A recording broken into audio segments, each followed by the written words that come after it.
আসসালামু আলাইকুম, সবাইকে ঈদ মুবারক।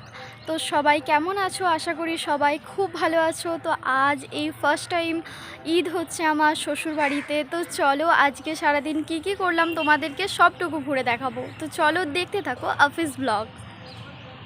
প্রথমতই রেডি করে নিচ্ছিলাম আমার একটা শাড়ি। এটা হচ্ছে আমার মা আমাকে গিফট করেছে। তো সব কিছু রেডি করে নিয়ে একটু রিলস বানিয়ে নিচ্ছিলাম। তো এরপরে আমি রেডি হয়ে গেছি। সর্বপ্রথম ঈদ মুবারকটা আমার হাজব্যান্ডকে জানালাম। আসসালামু আলাইকুম, ঈদ মুবারক।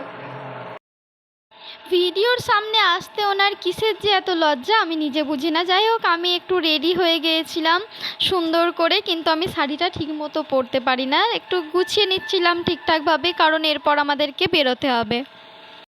ফার্স্ট টাইম ঈদেতে শাড়ি পরা এটা একটা অন্যই অনুভূতি, যেটা কোনো দিনও ফিল করিনি। তো অনেক ভালো লাগছিল, কিন্তু বাড়ির লোককেও অনেক মিস করছিলাম। তো এরপর দুজন মিলে বেরোবো, একটু পারফিউম লাগিয়ে দিতে বলছিল, আর ঈদের স্পেশাল হাগটা নিয়ে নিলাম। তারপরে ঈদিটাও নিয়ে নিলাম, নিয়ে দুজন মিলে বেরিয়ে গেলাম একটা পার্কে।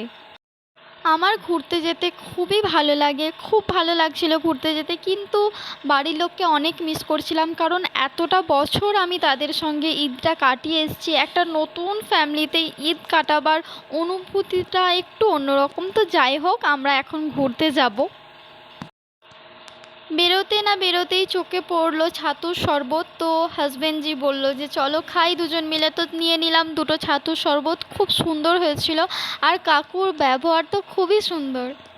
কিন্তু ব্যাপারটা হচ্ছে হাওড়া আর বর্ধমান সব কিছুই টোটালি আলাদা জিনিস।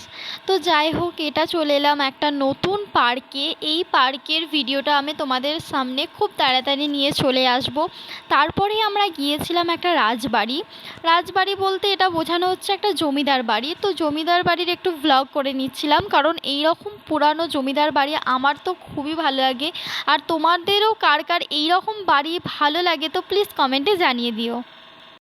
চারিদিকে একটা গা ছমছমে ভৌতিক ব্যাপার, আর মানুষজনের জনবসতি খুবই কম। তো ব্যাপারটা একটু অন্যরকম। রাজবাড়ি ঘোরার আগে আমরা এখনও অনেক জায়গায় গিয়েছিলাম, কিন্তু সেটা সিক্রেট, এর পরের ভিডিওটাই তোমাদেরকে দেখতে হবে। পুরো জমিদারি বাড়িটা একটু ঘুরে দেখছিলাম, খুবই সুন্দর লাগছিল, কারণ একটা অন্যরকম ফিল, একটা অন্যরকম অনুভূতি এইরকম বাড়ি দেখার। আমাদের ওখানেও আছে, কিন্তু এটাও একটু অন্যরকম। চারিপাশে ভাঙা ভাঙা ইটের প্রাচীর, আর চারিদিকে মন্দির, অনেক রকমের বাড়ি আছে। তো এখানে একজনের থেকে রিভিউ নিচ্ছিলাম, বলছিল এখানে কেউ থাকে না, কিন্তু অনেক রকম আওয়াজ শোনা যায়।